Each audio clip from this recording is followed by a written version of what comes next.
When I saw the wolf in the scope, my heart froze, because I knew she was looking straight at me. I'd been stalking through the pines of northern Idaho alone for 3 sun-bleached days, chasing the old thrill of the hunt. By late afternoon on that 4th day, my boots had turned the snow to a gritty paste, and my stomach was growling louder than any forest creature. I should have been setting up camp, but something nudged me to push on. The clearing lay ahead like a secret waiting to be unmasked. Shadows draped the snow, and every breath felt sharp in my lungs. Then I saw her, a full-grown she-wolf, her coat a tapestry of grays, whites, and black streaks that shimmered in the slanting light. She stood motionless at the far edge, ears pricked, muscles coiled beneath her fur. Beauty froze me in place. I raised my rifle, careful not to let the metal barrel betray my presence with a glint. Heart hammering, I aligned the crosshairs just below her shoulder. Every hunter knows the ritual: steady breath, gentle squeeze. In that moment, I almost whispered an apology. But then I squeezed. The crack of the shot exploded through the clearing. The wolf howled, first a long, keening wail that split the air, then a softer, desperate whine as she staggered. Snow sprayed around her paws, droplets like a frozen rain.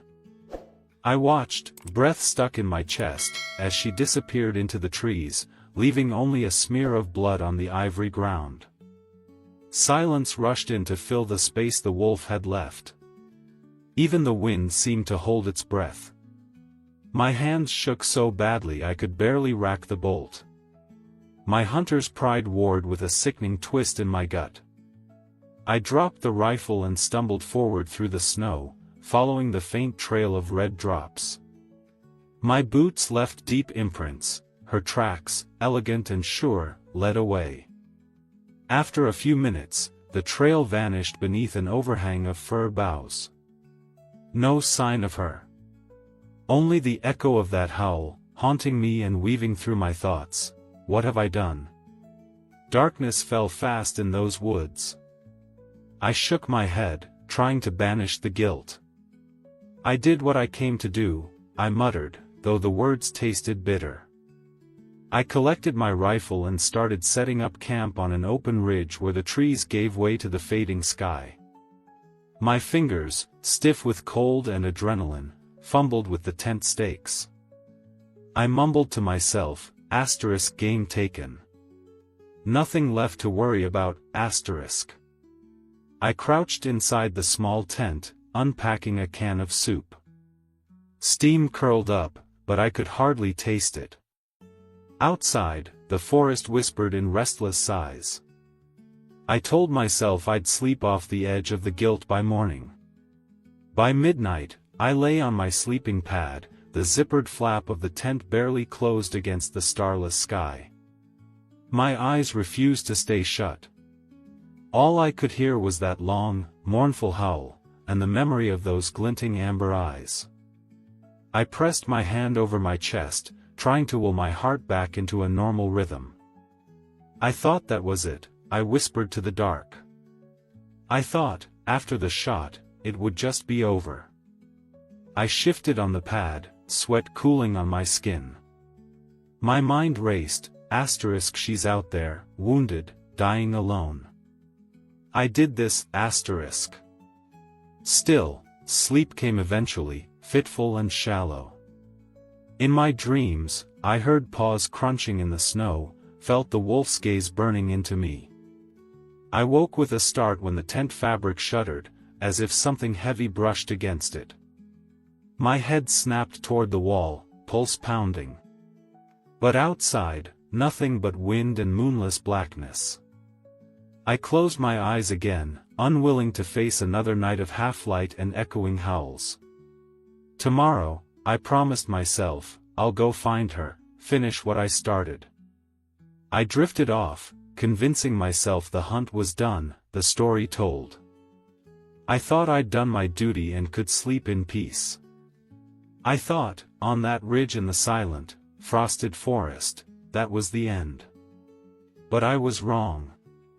Episode 2, Steps Around the Tent. I jolted awake sometime after midnight, my body rigid as if struck by unseen ice. My head throbbed, and each breath felt loud in the tight cocoon of the tent. Outside, the forest was a living thing, whispering, creaking, shifting. My heart pounded against my ribs so hard I was sure I'd wake the world.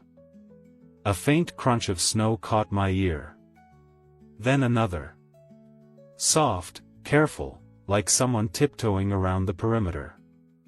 My pulse spiked, every hunter's fear of a sudden charge raced through me. It's coming back for me, I thought, panic coiling in my gut. I fumbled for my headlamp, snapping it on. The beam trembled in my hand as I peered through the thin nylon wall. Snow drifted by outside under a dark sky, but no shape emerged. Crunch. Crunch. Whispers of movement circled the tent. I felt the ground shake under invisible footsteps, first to my left, then behind, then in front again. My breath hitched. This wasn't the rush of an attack.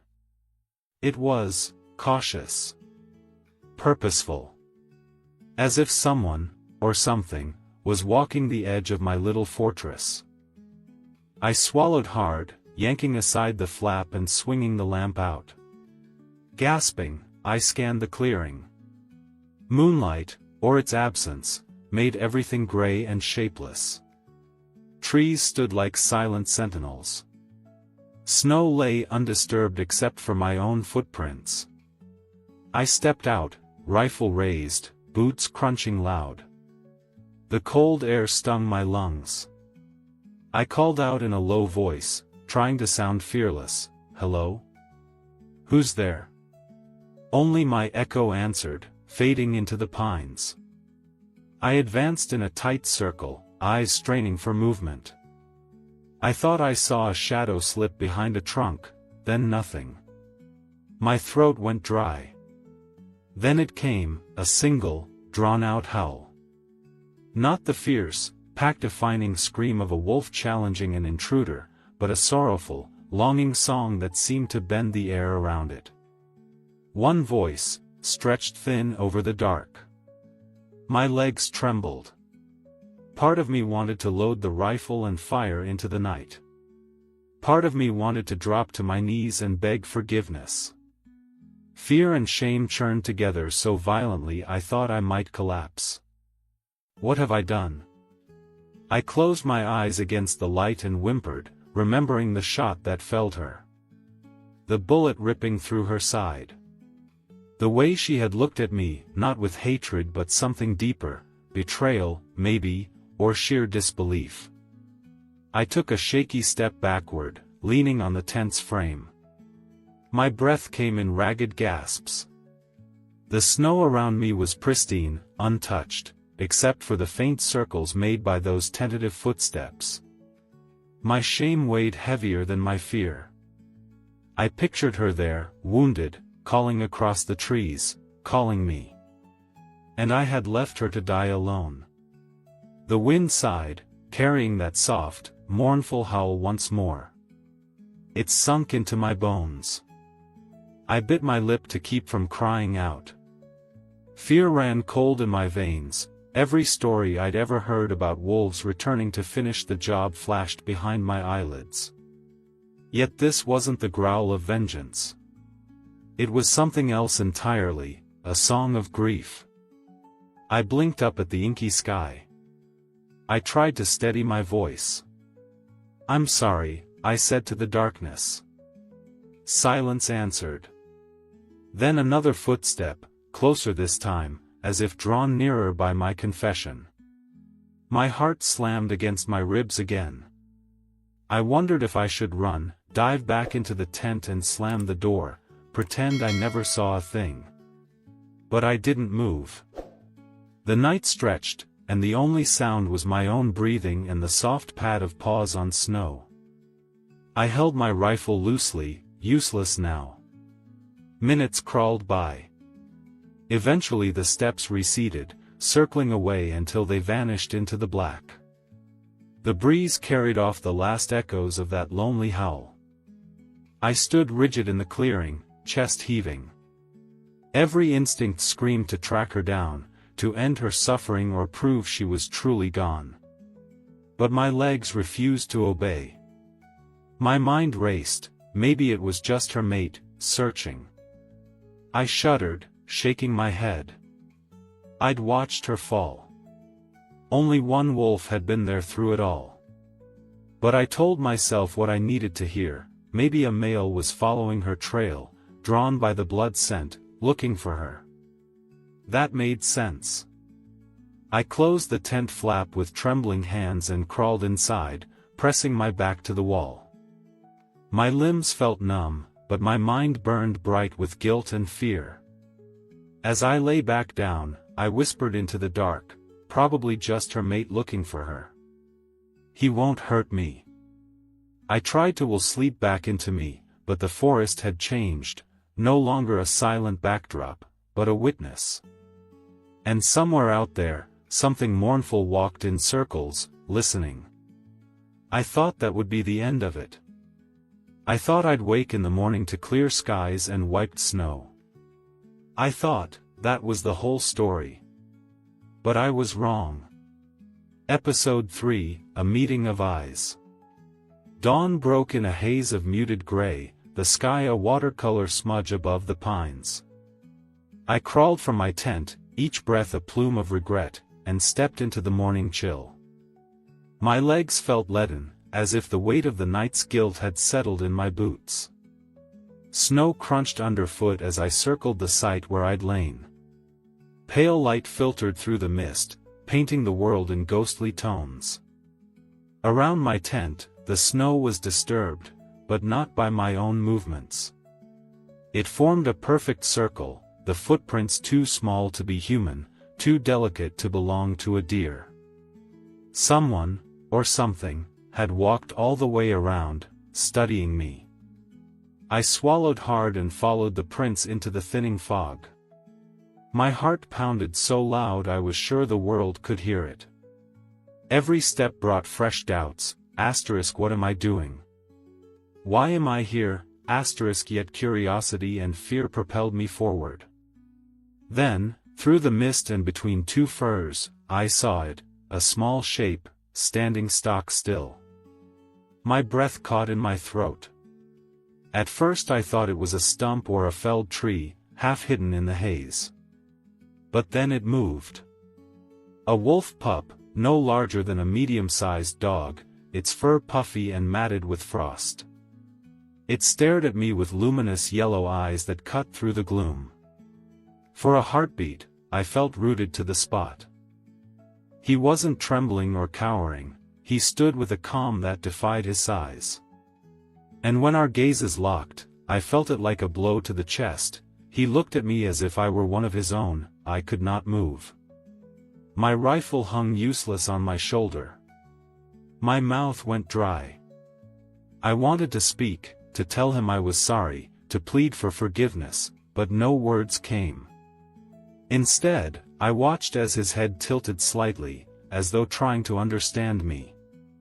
My fear and shame warred inside me. My hands twitched, half reaching for the rifle, half lifting in supplication. Every instinct screamed for me to run far from this tiny creature who embodied everything I had destroyed. But he did nothing. He merely stood there, still and unwavering, as if guarding some unspoken truth. I took an involuntary step forward. My boots pierced the crusted snow, sending up a small spray of white. The pup's ears flattened just a fraction, a flicker of caution. Yet he remained.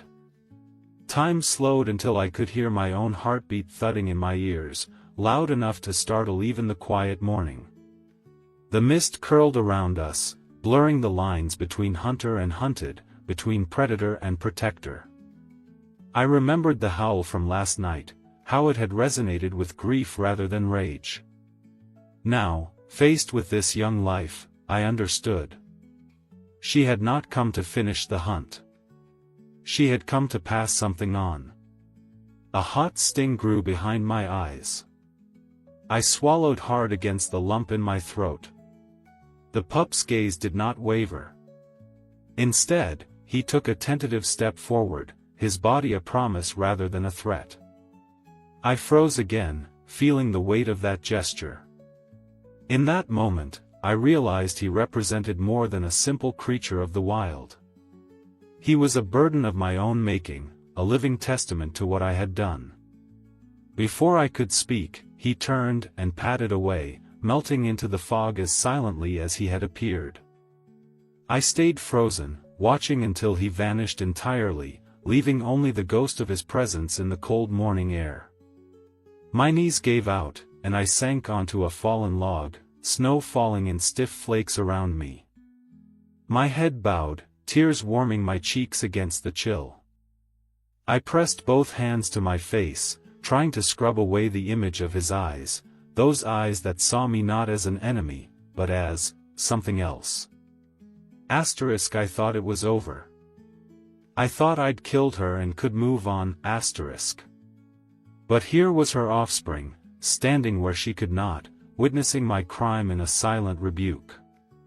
It felt like seeing a ghost, a revenant of my own guilt come to life. I closed my eyes, fighting the shudder that racked my body. The mist clung to me, as though the forest itself mourned.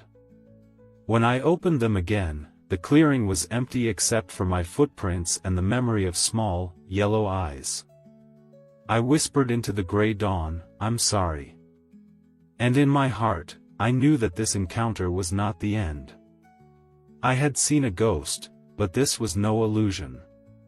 It was a harsh reminder that some debts could not be paid with bullets or bravado.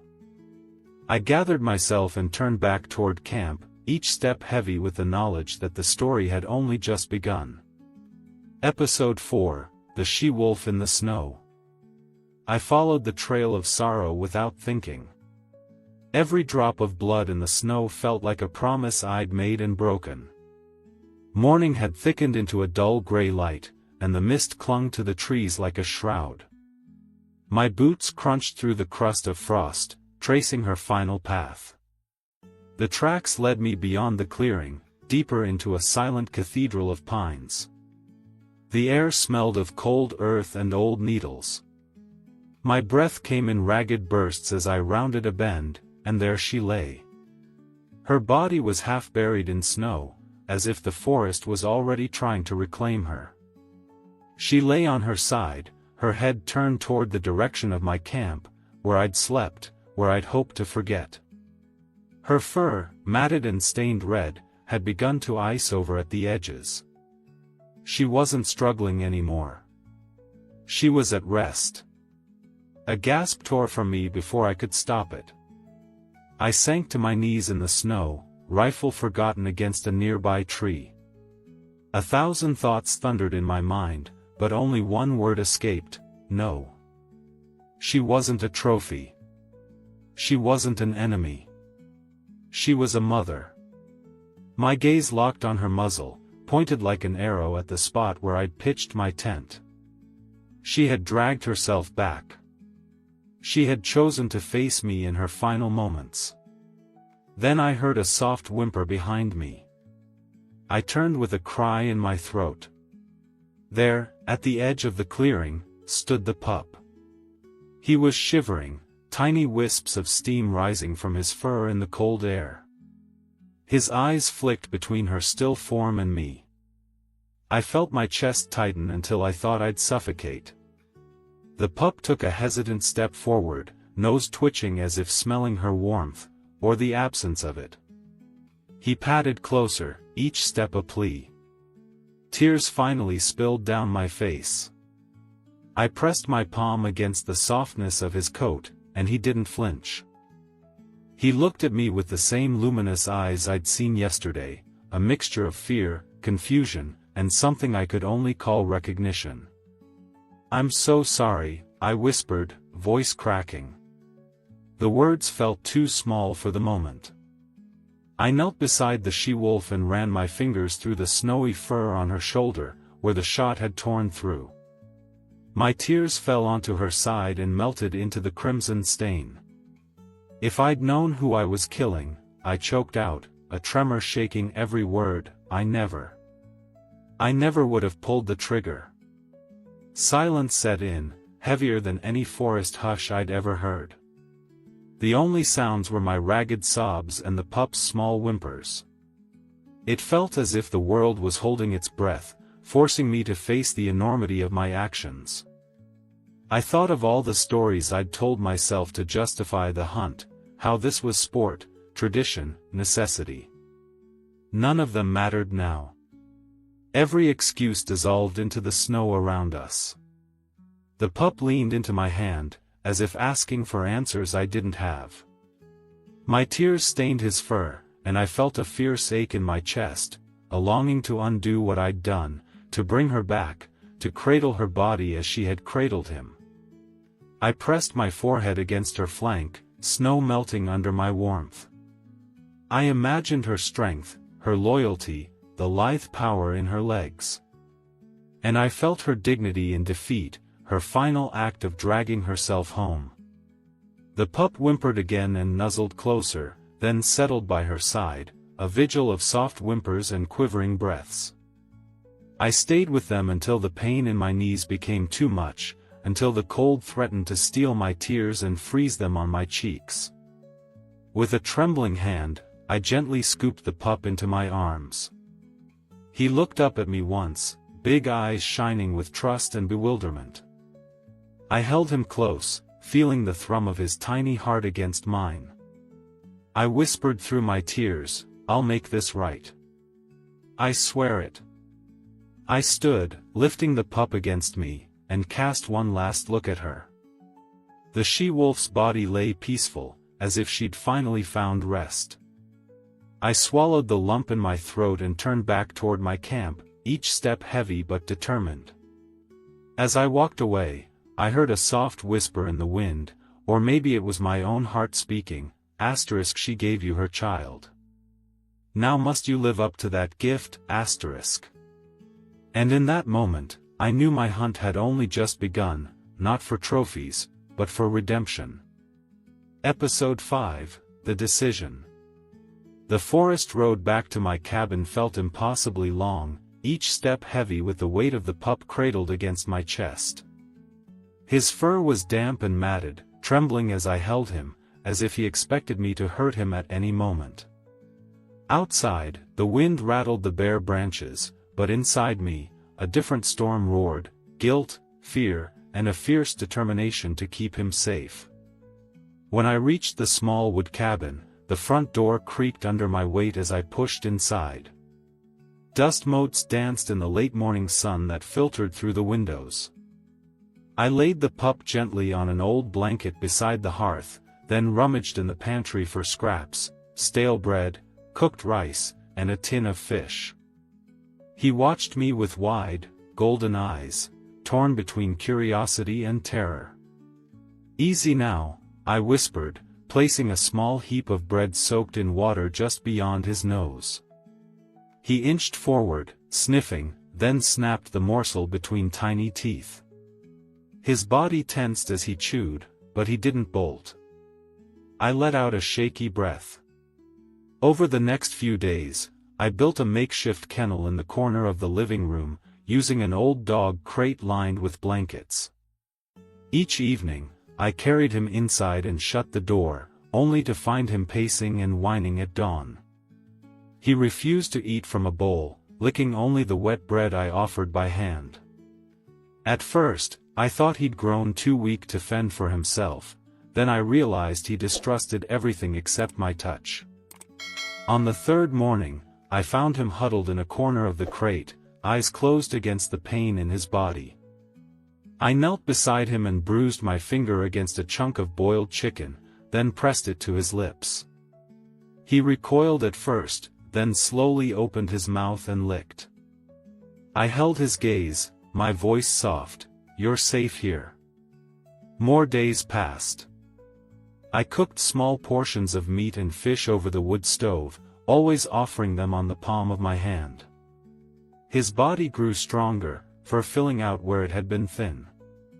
But he remained cautious, ears flicking at every creak, nostrils flaring at every new smell. It took nearly 2 weeks before he took his first meal unhesitatingly, stepping forward to eat directly from a shallow dish I placed on the floor. I watched, heart pounding, as he finished the food and then looked up at me, tail giving a tentative wag. I realized I'd been holding my breath all that time. In that moment, as his amber eyes met mine without fear, I felt something inside me shift.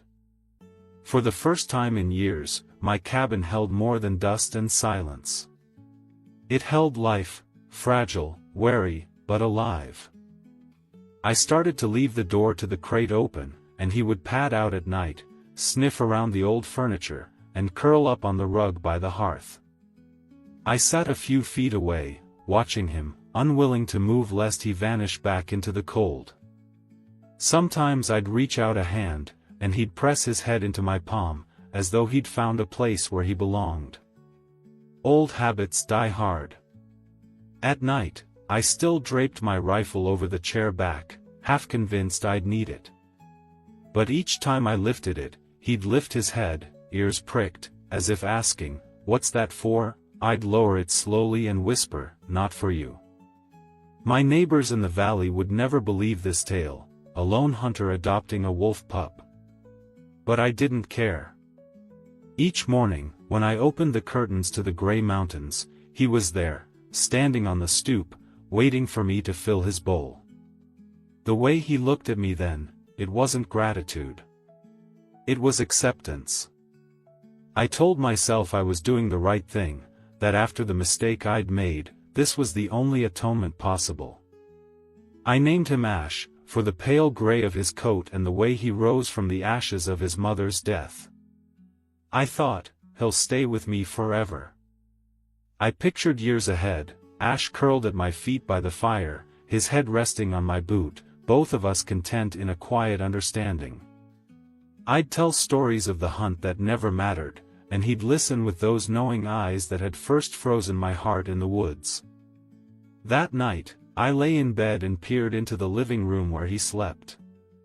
A soft glow from the stove lit his fur, and his chest rose and fell in a steady rhythm. I closed my eyes and murmured into the dark, "I won't let you go." And in the hollow stillness, I believed I could keep that promise forever. But deep down, I felt a tremor of unease, as if the forest itself was watching, waiting for what would come next. He pulled the door closed behind us and felt the world shift. It was early spring. Snow had melted into muddy rivulets, and pale green shoots pushed through the earth. Ash's coat was thick now, rippling over lean muscles. He was no longer the trembling pup I'd carried from that frozen clearing. He was almost full-grown, tall as a German shepherd, with eyes that held the forest's secrets. I led him to the edge of the treeline behind my cabin. The sun was low, golden light filtering through budding branches. My heart pounded with each step. I kept my hand on his shoulder, as if I could anchor him to this place, to me. But I knew I couldn't. This was his world, not mine. He paused at the border of trees and clearing, nostrils flaring as he drank in scents I could barely imagine, elk trails, hidden waterholes, the faint trace of other wolves. I knelt beside him, fingers trembling as I traced a line down his flank. He leaned into my hand. I caught his gaze, that steady, knowing look. "I have to let you go," I whispered. My voice cracked. "This is where you belong." He lowered his head, pressing it against my chest. I closed my eyes against the lump in my throat. The breeze stirred his fur, and I could smell pine and earth and freedom. I stood and took a step back.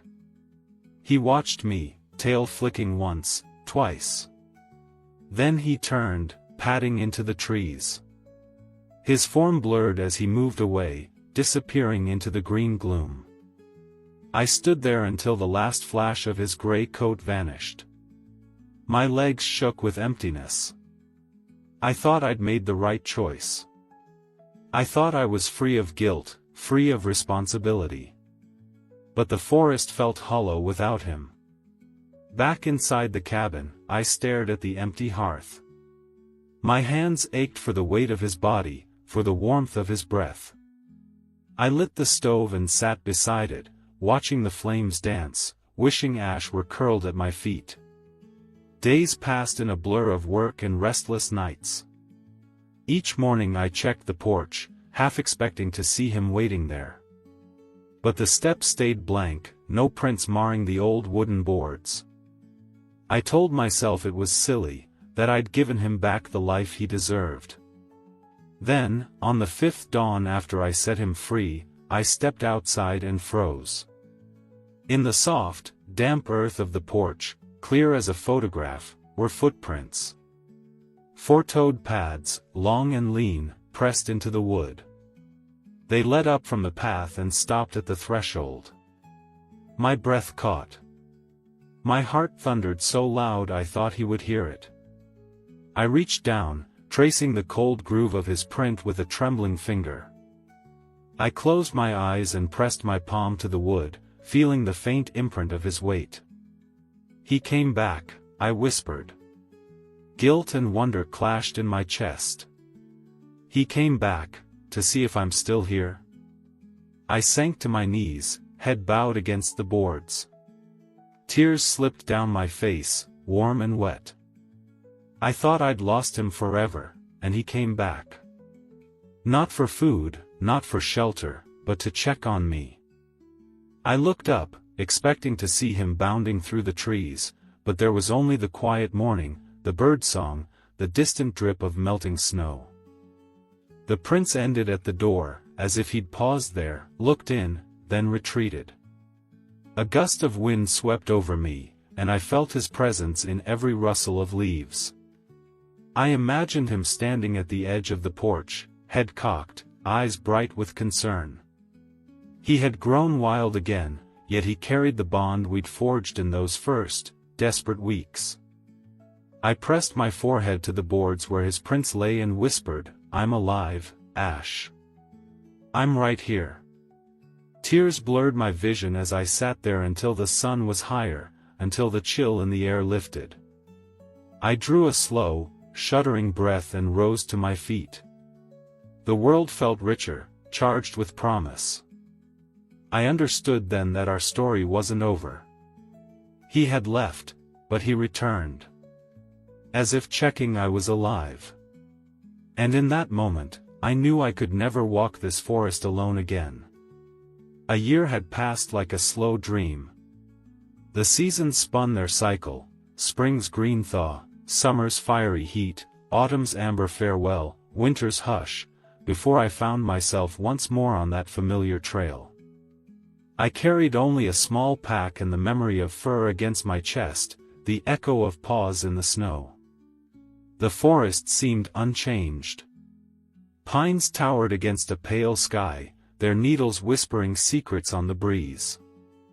I walked the same winding path, boots crunching on broken twigs and leaf mold. My heart throbbed with a mixture of longing and dread. Would I see him again? Would he remember me? Night fell earlier than I expected, the dimming light tugging at my senses. I pitched my tent in the same clearing where everything had begun. Inside, I warmed a can of stew over my little stove and stared into the darkness beyond the flap, half expecting golden eyes to peer in. But nothing stirred. Sometime after midnight, I woke to the sound of soft paw steps, so faint I thought it might be my imagination. My lungs seized as I lay perfectly still, the faint rhythm of breathing my only anchor. The tent walls rustled. I snapped on my headlamp and threw the flap open. Two shapes stood just beyond the glow, one lean and familiar, the other larger, powerful, a full-grown she-wolf, majestic and silver in the light. My breath caught. The smaller wolf's eyes locked onto mine first. I felt that old, sacred tug. He looked at me as one of his own. Recognition passed between us like a charged current. The pup I'd named Ash had grown into a noble wolf, his fur thick and eyes wiser than before. Beside him stood the she-wolf, her posture regal, her gaze unwavering. I recognized her instantly from the slight curve of her muzzle and the sorrowful resilience in her stance. She was the same she-wolf I had wounded, who had carried her pup to me in her dying moments. She had survived. For a heartbeat, the world held its breath. I lowered my headlamp, unwilling to break that communion with harsh light. They stood motionless, silhouettes against the phantom glow of the forest. No growl, no threat, only a silent gathering of shared history. My legs trembled as I knelt in the snow, hands pressed together as if in prayer. Tears blurred my vision, but my heart felt clearer than ever before. Then, as gently as they had arrived, they turned. The she-wolf stepped forward, nudged Ash with her nose, and together they melted into the trees. No farewell glance. No howl. Just footprints leading back into the night. I remained on my knees long after they disappeared, the snow around me untouched except for my own imprint. My chest heaved with emotion, grief, awe, and a tender joy that felt like breathing for the first time. If your heart is stopping right now, you know. Subscribe to the channel. Here, we tell the truth. I made my way back to the cabin under a sky bruised purple by the setting sun, each step measured and slow. The forest seemed to exhale behind me, as if it had been holding its breath all this time. I could still feel the imprint of their paws in the snow, the weight of those golden eyes, the hush that followed them into the night. Inside, the warmth of the wood stove hit me like a welcome hand on the shoulder. I set my pack down and sank into the old rocking chair by the window, the one that creaked in protest under my weight. My journal lay on the small table beside me, its leather cover worn smooth by years of confessions, triumphs, and regrets. I lit a single lamp and opened it to the first page, where my handwriting was looser, younger, filled with the certainty of a man convinced he knew the forest and himself. Flipping through the pages, I saw entries from the weeks I spent chasing that wolf, detailed notes on tracks, sketches of paw prints, calculations of distance. Then came the crude drawing of her last stand, a red smear against white, a slash across the page. My handwriting jagged, desperate. Underneath, the words, "I thought I was doing the right thing." Further on, the pages grew more tangled. Scrawled lines about the pup I rescued, followed by shaky paragraphs of sleepless nights, of tiny teeth snapping at my fingers as he took food from my hand, of the first time he licked tears from my cheek. I read the entry from the morning I found his prints on the porch, my words inked in a rush, "He came back to see if I'm alive." Now, as I traced those words with a fingertip, the weight of it all settled in my chest. I closed my eyes and inhaled the scent of pine-scented smoke and old paper. I realized, in that moment, that the forest had come for one truth, and but offered another in return. I had come seeking a trophy, a claim of dominance. Instead, I found grace. I found forgiveness. A wild mother, wounded by my hand, somehow mustered the strength to drag herself back into my life, not to condemn me, but to entrust me with her most precious gift, her pup. Then, a year later, she returned again, not to exact revenge, but to stand beside her offspring in silent acknowledgement that our fates were bound.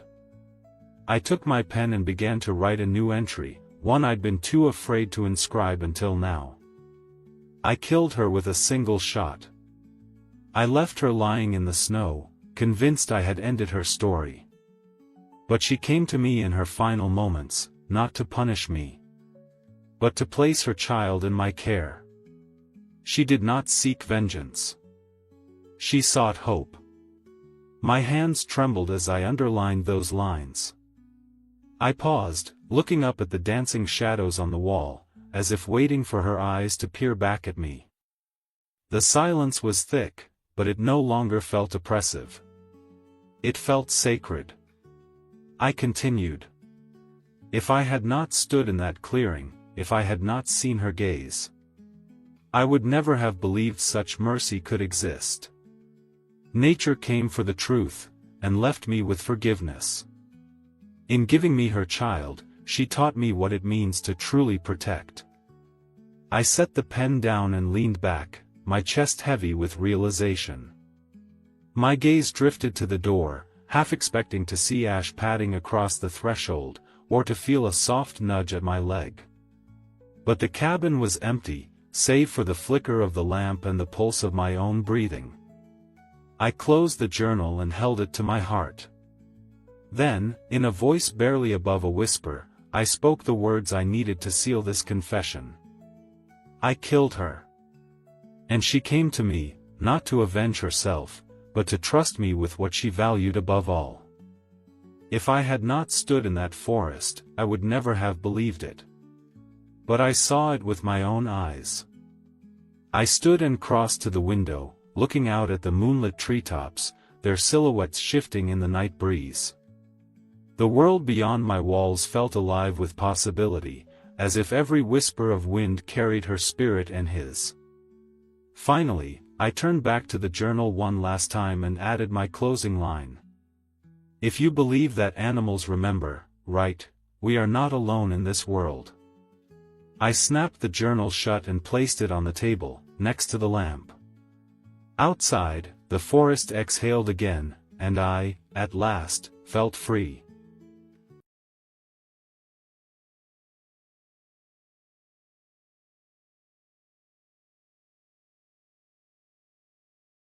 When he saw the drops of blood on the snow, his heart froze, because he realized, this was no accident.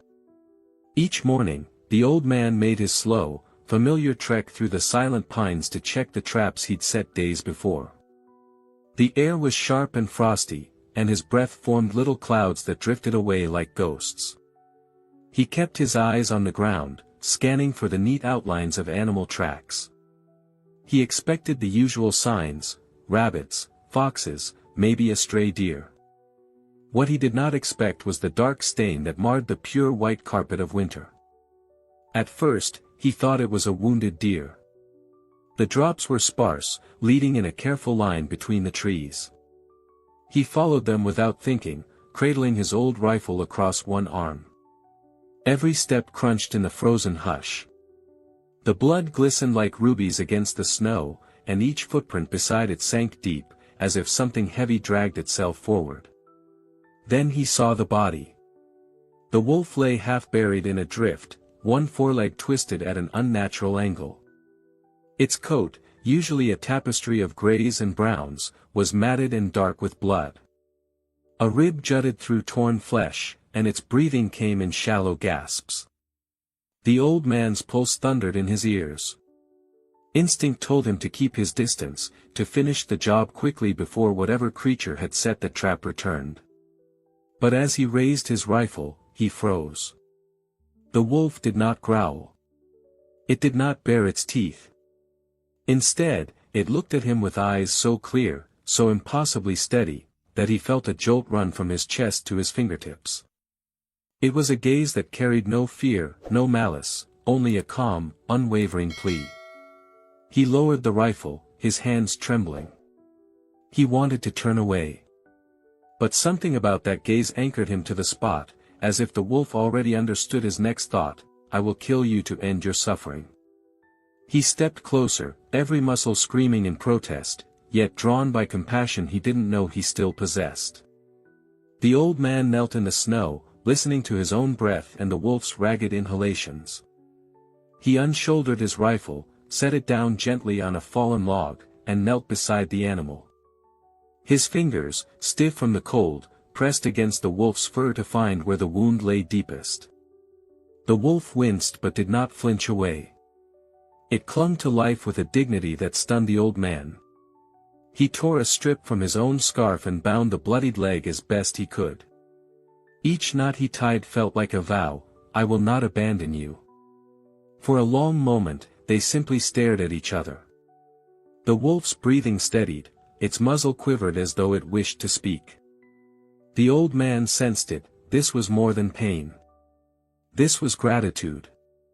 He thought to himself, he looked at me as if I were one of his own, and in that instant, the line he'd drawn between man and beast vanished. He gathered the wolf in his arms, big, heavy, and warm, and carried it to his sled. The forest watched in silence, as if holding its breath. The wolf rested its head against the wood, its eyes never leaving the old man's face. He wrapped it in his coat and trudged home, the weight of responsibility settling on his shoulders like a mantle he never asked for. When he reached his cabin, the wolf stirred with weak protest, but did not fight him.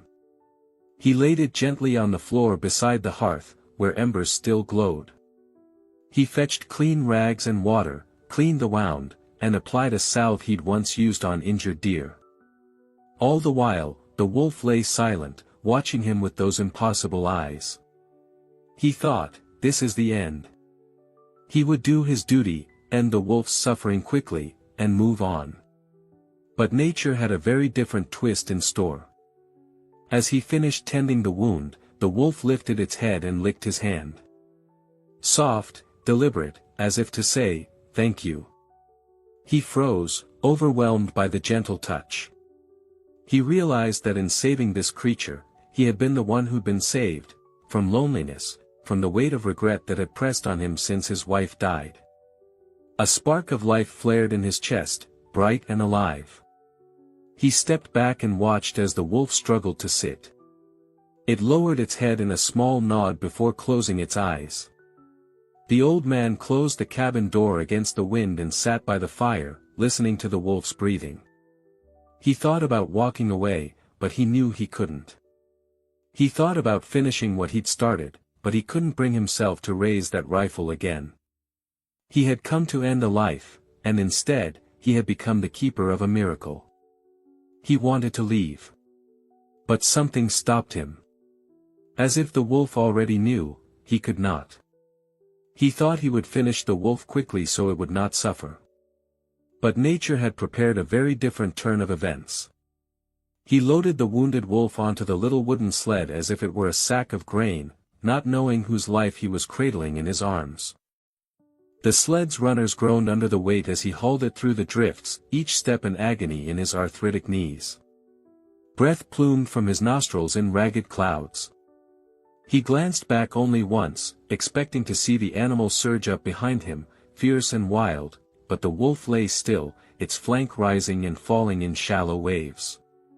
He thought he could bring it inside, tend to it, and then end its misery swiftly. But he was wrong. Nature had already woven a different path. Inside the small cabin, he fashioned makeshift splints, 2 straight lengths of wood bound with strips torn from his own flannel shirt. By the light of a single kerosene lamp, he knelt beside the wolf and gently straightened the broken leg. Each motion elicited a quiet whine, but no attempt to bite or strike. He swallowed hard and reached for his needle and thread, wrapping coarse linen strips around flesh and splint alike. The wolf's breathing rattled in its throat, but its gaze remained fixed on the old man's hands. All night long, he sat by the hearth, refusing to sleep. He changed the bandages again and again, rinsed the wound with boiled water, and pressed antiseptic herbs into the gash. Outside, the wind rattled the shutters, and the moon sailed silently through clouds. Once, a branch scraped the window so sharply that the wolf's ears pricked, yet it did not snap or growl. It simply listened, trusting the man who should have been its executioner. In the dim glow, the wolf raised its muzzle and sniffed at his outstretched hand. The old man froze, his heart hammering. Then, ever so gently, the wolf extended its tongue and licked his palm. He jerked his hand back as though burned, but the warmth of that touch lingered in his bones. If only I had known what that touch meant, he thought, voice breaking in the silent room. He gathered a bowl of boiled meat and held it to the wolf's lips. The animal ate only from his hand, chewing each morsel slowly, eyes never leaving his face. There was no scowl of feral hunger, no glitter of wild triumph, only a gentle acceptance, as if the wolf were saying, "You saved me. Now I belong to you." That look in its eyes, he whispered, leaning closer. There was no pain. There was only silence. Acceptance. Trust. He wanted to believe it was over. That he could radio a wildlife officer at dawn and walk away from this miracle he had stumbled into. But as the fire's light danced across the cabin walls, he realized that something irrevocable had shifted. He, the old loner, had become a guardian. And the wolf, this quiet, wounded creature, had become a companion. For days, he tended the wolf's injury. He fed it broth warmed by the hearth, stroked its fur when it whimpered, and spoke to it in a voice softer than any he had used in years. The wolf responded with a tilt of its head, a nudge of its cold nose against his woolen coat, as if to acknowledge each word. Neighbors, had they peeked through his frosted windows, would have thought him mad. To see a man nursing a wolf as though it were a lost hound, such a thing defied reason. But in the hush of that cabin, amid the scent of pine smoke and healing salve, reason no longer mattered. Only gratitude remained. Late one night, after a week of sleepless vigil, he found the wolf standing by the door. Its leg was still weak, but it moved with a caution that spoke of renewed strength. He reached out, and again, the wolf licked his hand, slow and deliberate. Tears welled in the old man's eyes. He crouched and whispered, "I thought I was saving you. But it's you who have saved me, from despair, from the emptiness I carried since she died. You've reminded me. I'm still alive." The wolf pressed its head against his palm, warm and steady. He closed his eyes and let the moment stretch. Outside, the storm rattled on, but inside, two souls stood bound by an unspoken promise. He would not abandon this creature. And the creature, in its silent way, would not abandon him. He packed fresh straw in a corner for the wolf to rest, then sat by the hearth, letting exhaustion pull him under. As he drifted into a troubled sleep, the image of that gentle lick remained, a symbol of hope, a reminder that compassion could cross even the deepest divides. If he had only known then what that touch meant, but perhaps some truths are only revealed in hindsight, when the heart is ready to believe in miracles. Each dawn, the old man crept to the edge of the forest with a small pile of fresh venison wrapped in cloth. He laid it on a flat stone beneath a lone pine, then stepped back into the clearing's pale light. The wolf waited just beyond the tree line, its good leg folded beneath it, body still lean but healing. It did not break its vigil to approach the meat. Instead, it watched him with steady eyes, as if weighing some unspoken question. For 3 days, this silent ritual repeated itself. The old man placed the food, then retreated to watch through frost-flecked windows. He wondered why the wolf refused the meal when its hunger must have been fierce. Yet every time he felt the pull to step forward and call it near, he hesitated, something in that patient gaze held him back. On the 4th morning, the wolf rose as the sun's first rays pierced the pines. Its leg no longer trembled. It stood tall, fur sleek and warm in the light. The old man dared hope, perhaps now the wolf would come inside, find comfort by the hearth, and repay his kindness with companionship. But the creature only sniffed the air, then slipped silently back into the shadows of the woods. He stood by the stump where he always placed the venison. No tracks led away from it. The meat lay untouched, as fresh as when he'd left it. A pang of something like sorrow stabbed him. Had he done too much? Had he nursed it back to strength only to watch it vanish into the wild once more? He tried not to show his disappointment. He stacked firewood, repaired a loose board on the cabin's porch, and swept the hearth. But his thoughts drifted to that empty clearing. Each time he closed his eyes, he saw the wolf's silhouette melting into the gray-green tangle of pines. That night, a fierce wind rattled the shutters. Snow fell in fine, stinging needles. The old man lay awake on his narrow cot, listening to the howl of the storm. At first it seemed no different from any other winter's fury. Then, in the depths of the wind's roar, a single, clear howl rose, testimony of one lone wolf. His heart thundered. He leapt from his bed, grabbed his coat, and flung open the door. The world outside was a blur of flurries and ice. He stepped into the cold and called softly, "Here, friend. It's all right." But only the wind answered. Come morning, the clearing was pristine. No tracks marring the snow, no sign the wolf had ever been there. He searched in circles beyond the tree line, flashlight trembling in his hand. The forest felt vast and empty. He shouted the wolf's name as if it were his own child's, voice cracking with hope and fear. But his words dissolved into the whiteness. He returned home, shoulders slumped, head heavy. He thought, I thought this was the end. Thank you and farewell. But I was wrong. In the silence of his cabin, he realized the wolf had never belonged to him. It had only been visiting, leaving part of itself in that cool clearing, and carrying something of him back into the mystery. He pressed his fingers to his chest, where his heart still pounded from the night's vigil. A warmth lingered there, echoing the gentle strength of the beast he had saved. He carried on with his days, tending traps with a new reverence for every rustle in the underbrush. Occasionally, he would pause at the edge of the forest, half expecting to see that familiar shape emerging from the trees. But the pines remained motionless, the snow unbroken. And yet, each time he lit the hearth at dusk, he felt a presence at his back, a soft awareness that the wolf's spirit lingered in the smoke curling skyward. He placed fresh meat on the stone again, not out of hope for the animal's return, but as an offering to whatever had bound their fates together. He had thought the wolf would leave in gratitude. Instead, it vanished without saying goodbye. But I already felt, it had taken something of mine, my solitude, my regret, perhaps even my very heart, and carried it into the wild, where both of us would wait for the next turn in nature's story. Each morning, the old man slipped into his heavy coat and trudged through the frosted pines to the same clearing where he had laid out fresh venison.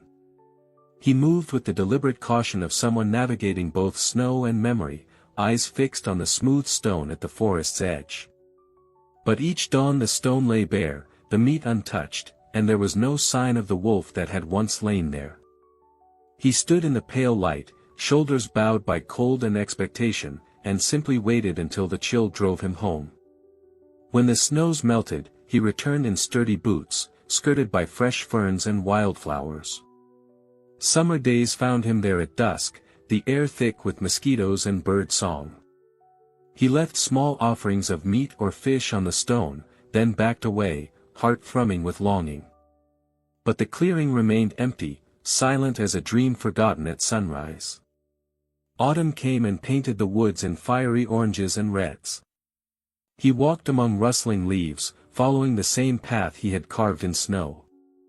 Each step was a plea, please come back, please remember. But the forest gave only the rustle of wind and the snap of twig underfoot. At night, he began to hear it again, a distant howl, carried on the cold breeze. It rose and fell like a question, haunting and beautiful. He would press his ear to the cabin wall, listening until the sound faded into the dark. Was it the wolf he had saved, calling from the wild? Or merely the echo of his own yearning? One evening, as he closed the heavy door behind him, he noticed something he had never paid attention to before.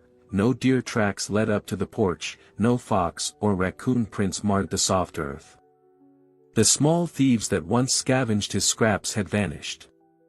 A hush hung over the clearing, as if invisible sentinels patrolled the perimeter. He frowned and brushed snow from the steps, unsettled by the absence of these ordinary visitors. Something was guarding his home. For the first time, he realized that the wolf's departure might not have been a final, casual goodbye. Then I thought for the first time, maybe he did not leave by chance, he admitted to himself, voice low in the empty silence. He carried on with his daily tasks, mending fences, chopping firewood, checking old traps for anything he could release rather than kill. Yet in every quiet moment, he felt watched. He would pause mid-swing and glance toward the tree line, expecting to see that familiar shape. The forest seemed to hold its breath, waiting. He imagined the wolf standing sentinel beyond the pines, an unbroken circle of protection laid around the cabin and its solitary keeper. The thought both thrilled and frightened him. He, who had believed himself master of this place, now realized he was guest under the wolf's silent oath. One crisp morning, he found fresh paw prints pressed into the dew-slick earth around his porch, too large and too precise to be any common animal. They formed a neat semicircle, as if the wolf had walked a patrol and returned into the woods without disturbing a blade of grass. He traced the prints with his fingers, heart pounding. His breath caught. He should have been alone. But the wolf had returned in spirit at least, marking the boundary of his domain. He felt a surge of gratitude and awe, and a tremor of fear. He shook his head and squared his shoulders. I thought this was the end. But I was wrong, nature had only hushed its voice for a time. That evening, he sat by the fire and stared into the flames. The crackle of burning pine seemed to whisper the wolf's name. He sensed a presence in the shadows, a warmth that was neither human nor cold. The embers glowed like distant eyes, watching. He closed his eyes and let the memory flood back, the gentle lick on his palm, the steady gaze that bridged two worlds. In that moment, he understood that his life and the wolf's were forever entwined. He would leave out meat in every season, not out of hope for a return, but as a gesture of respect to the guardian of his solitude. Outside, the wind sighed through the trees. Somewhere in the distance, a lone wolf answered with a howl that shook the night. The old man pressed a hand to his chest, feeling the familiar ache of wonder. He was no longer a mere trapper in an empty forest.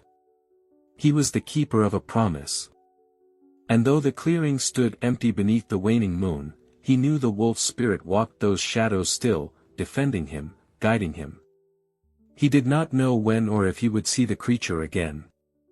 But he was content to wait, guarded by gratitude that needed no words, and by a bond that death itself could never break. When the first snowflake of the great storm fell, his heart froze, because he realized, this day was meant for more than survival. A year had passed since the old man had nursed the wolf back from death. In that time, the cabin had become a place of quiet vigil. He never forgot the creature that had saved him as much as he had saved it. On this morning, exactly 365 days after that fateful rescue, the sky darkened with swollen clouds. By midday, the wind tore at the pines, and a blizzard descended, whipping snow into drifts that swallowed the world in white. All day, he stoked the fire and listened to the storm's howl as it battered his small home. He felt the old ache in his bones, the same ache that had driven him into the forest that first morning. Yet tonight, beneath that furious sky, something deeper stirred in his chest. He sensed a returning presence. As darkness fell, the wind's roar shifted into a chorus of low, urgent howls. At first, they seemed distant, ghostly echoes carried over miles of frozen wilderness. But with each passing minute, the pack's voices edged closer, rising in a relentless wave that rattled the shutters and shook the door. The old man's breath came fast. He wrapped his thick coat tight, then grabbed his lantern and stepped into the swirling night. The lantern's glow hardly pierced the storm, its flame bobbed wildly, casting long, trembling shadows across the snow. He stumbled down the narrow path to the clearing where he had tended the wolf's wounds. His boots sank into the drifts, each step a labor in the biting wind. His lantern illuminated nothing but swirling white, until he reached the lip of the forest. There, at the tree line, stood silhouettes, dozens of them, silent and still. The storm obscured their fur and features, but their shapes were unmistakable, wolves, assembled in a perfect circle around the edge of the clearing. He halted, lantern held high, eyes wide as the wind whipped around him. "I thought, it was a dream," he whispered, voice lost in the storm. I blinked, and they did not disappear. His legs trembled. He wanted to turn and run, but awe rooted him to the spot. The wolves did not shift or stir, though their ears flickered with life. They watched him as a single being, collectively waiting, as though summoned by an unspoken bond. Then he saw him, the wolf he had saved. He stood at the very front of the circle, coat dusted with snow, his fine features carved in pale light. His eyes shone with a depth of understanding that stilled the old man's racing heart. Slowly, deliberately, the wolf raised his head and nodded. The old man dropped to his knees. The lantern slipped from his hand, its glass shattering on the snow, but he scarcely noticed. A single tear froze on his cheek as the storm's fury faded into a hush around them.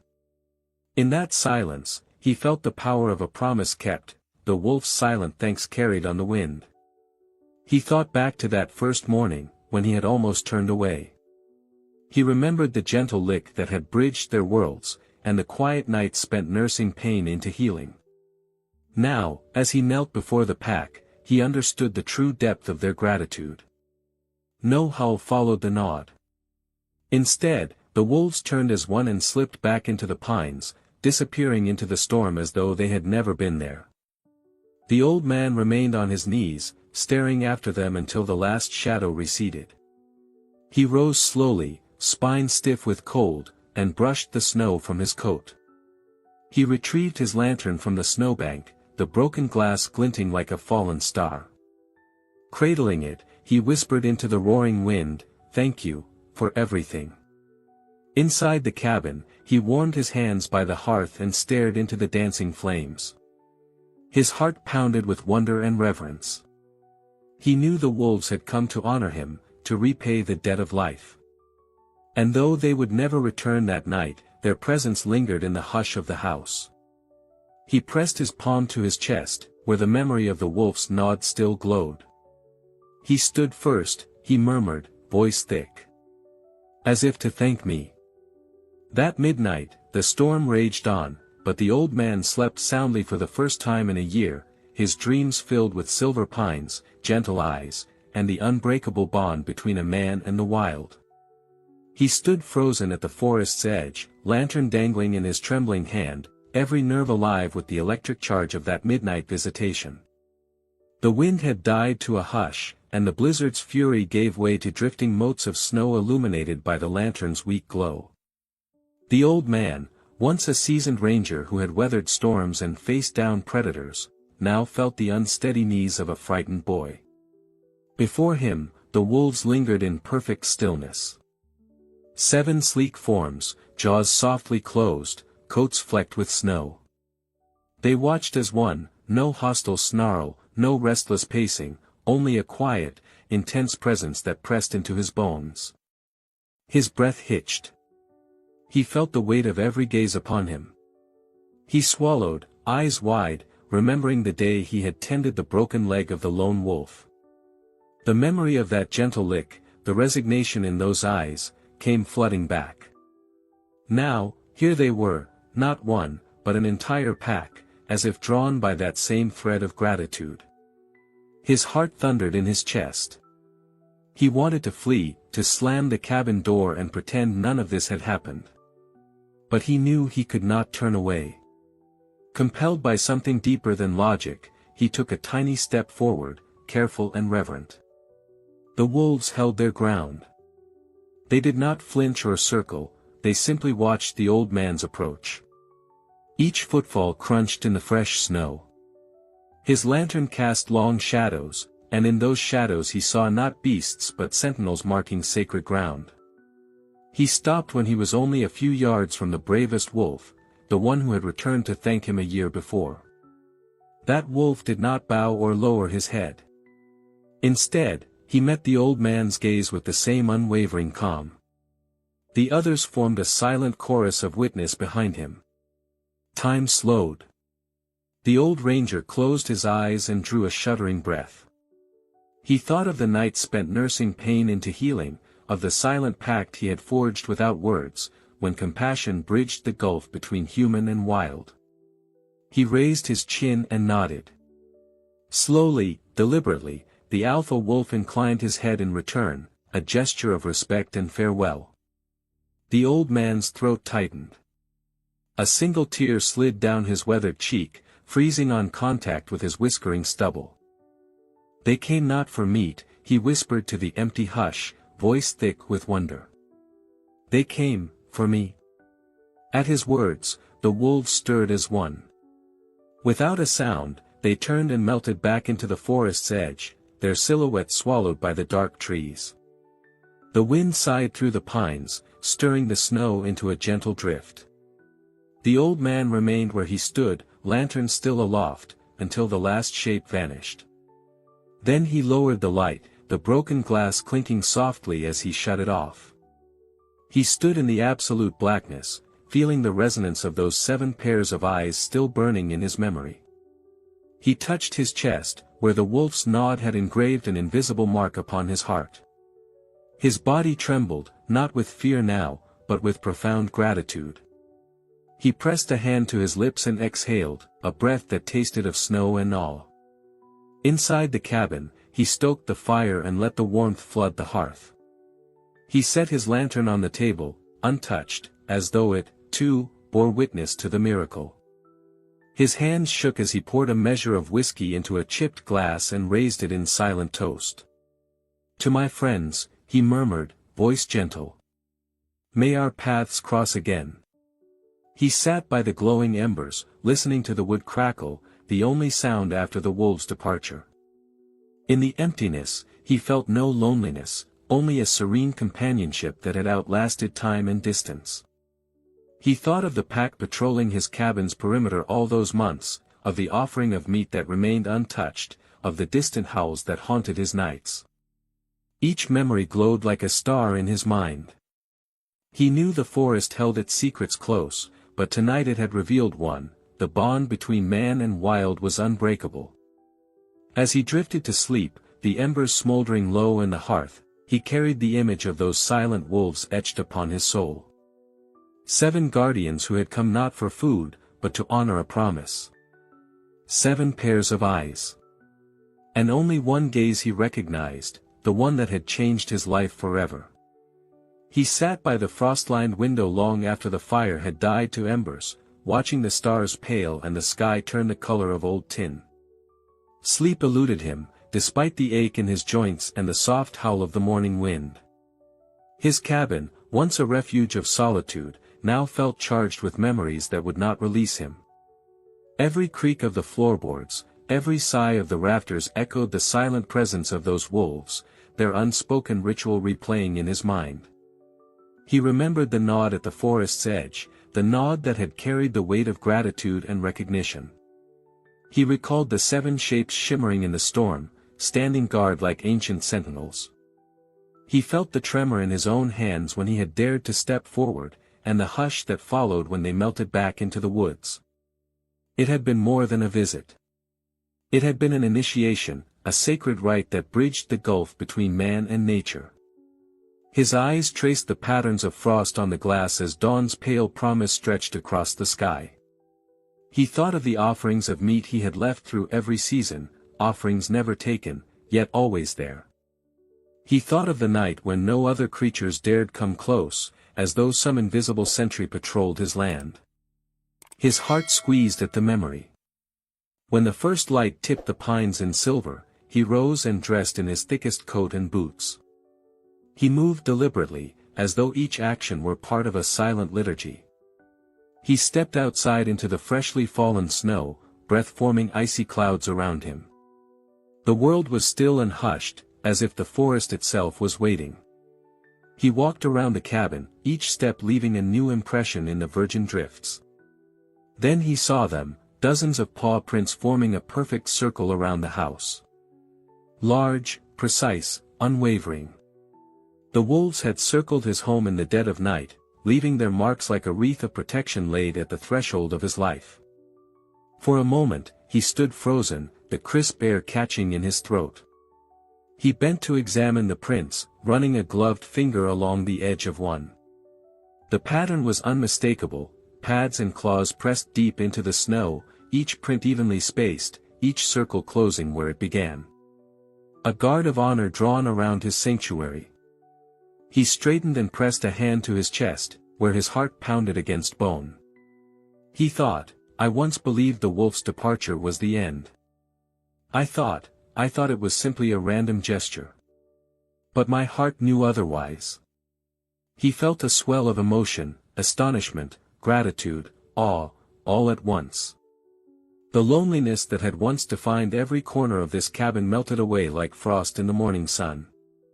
He realized, with a jolt of recognition, that he was not alone.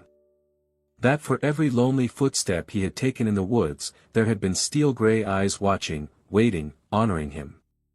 He stepped back inside, closing the door gently against the wind. He warmed his stiff fingers by the hearth and poured himself a measure of coffee in a chipped tin mug. Steam curled upward, and he brought the mug to his lips, letting the bitter warmth spread through him. He felt tethered now, to the land, to the forest, to the unseen pack whose presence had transformed his life.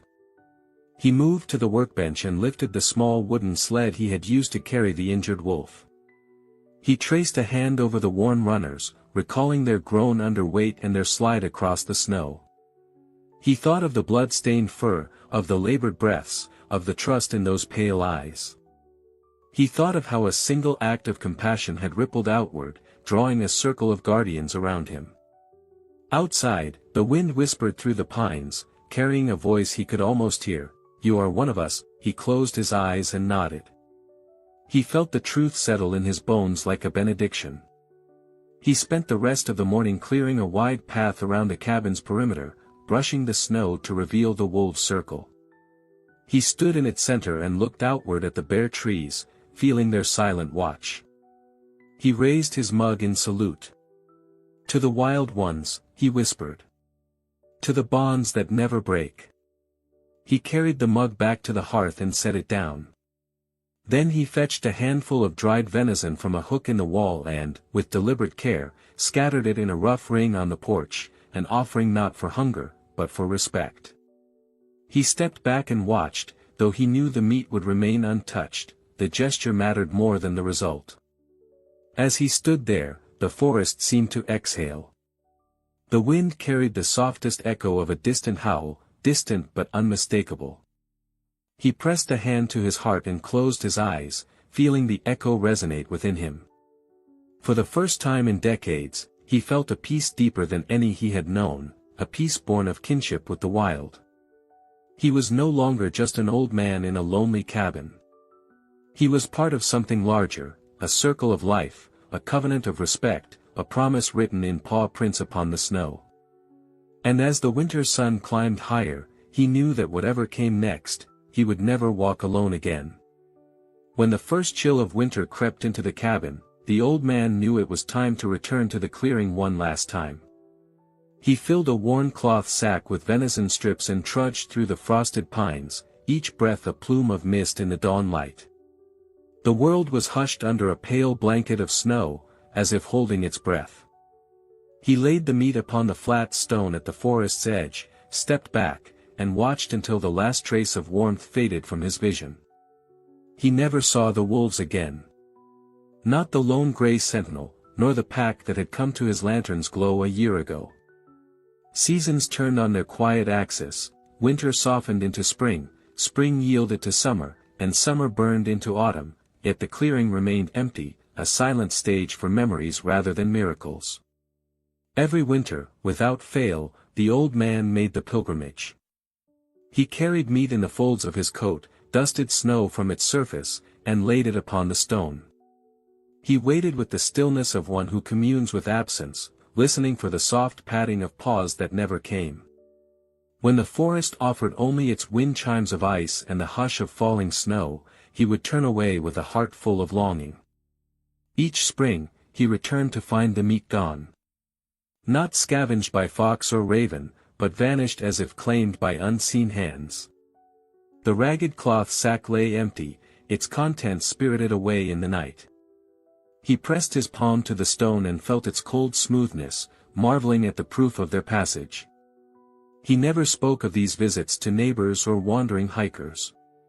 The cabin's windows framed his solitude like a painting. Rumor whispered of the hermit who left offerings to ghosts, but he paid them no mind. His ritual was private, a lone prayer of gratitude echoing in the hush of pines. One evening, as he sat by the hearth, embers crackling at his feet, he ran his calloused fingers over the scarred wood of the sled. Memory unspooled, the weight of the broken wolf, its rib pressed against the sled's curved runners, the scent of pines mixed with blood, the warmth of its breath against his coat. He closed his eyes and heard the distant echo of a wolf's howl, distant yet familiar, carrying the promise of a bond unbroken by time or distance. He opened his eyes and looked into the dying fire. His heart ached with longing and joy entwined. He realized then, with a clarity that glowed hotter than the embers, what those visits had meant. They had not come for food. They had not come for mercy. They had come to say, "We remember." A tremor passed through him, equal parts sorrow that they had drifted back into legend and wonder that their spirits still reached him. He stood and crossed to the window, pressing his forehead to the cold pane. Outside, snow drifted in silent spirals. The forest stood motionless, but he felt its heartbeat. He sank onto the rough-hewn bench beside the hearth and drew a deep, shuddering breath. His chest tightened as if the very memory of that nodding wolf had left an imprint upon his ribs. He let his gaze drift to the brass hook on the wall, where he kept the photograph he had found in his late wife's old trunk. He reached for it with trembling fingers. The black-and-white image showed a younger version of himself, smiling beside a wounded wolf lying on a bed of straw. At the center of the photograph, faint but unmistakable, was a crescent-shaped gouge, an impression of a claw right over the man's heart. His heart lurched at the sight, and he felt a warmth bloom beneath his palm. He cradled the photo in his hand and whispered, "I don't know how it ended up there. But he knew where my heart was. And it is now with them." A tear ran down his cheek and splintered on his beard like a frozen raindrop. He set the photograph beside his pipe and sat back, letting silence fill the cabin. The crackle of the hearth was the only sound, yet in that silence he heard the echo of paws on snow, the soft chorus of grateful howls. He leaned forward and rested his elbows on his knees. His old bones ached not with age, but with the weight of memories that glowed brighter than any fire. He closed his eyes and felt their presence surround him, guardians of his solitude, witnesses to his compassion. He rose and stood before the hearth, hands clasped behind his back. "If someone had told me this story," he murmured to the empty room, voice gentle as falling snow, "I would have never believed it. But I saw it with my own eyes." He exhaled, and the words filled the cabin like a benediction. He sank onto the bench again, content to watch the embers fade into black. A soft smile curved his lips as he thought of the wolves circling his home in the dead of night, leaving their paw prints like a wreath of protection. He reached for his pen and notebook, opened a fresh page, and scrawled a final line, *, "They came not for food. They came to say, we remember, *. Then he closed the lid and set it aside, certain that some truths are best held in the heart rather than on paper. He remained there until sleep claimed him, wrapped in the warmth of the hearth and the echo of those silent guardians. Outside, the snow fell undisturbed, sealing the clearing in a gentle hush. If your heart is racing now, you understand. Subscribe to the channel. Here, we tell the truth that nature remembers. If you too believe that animals remember kindness, write in the comments, we are not alone in this world.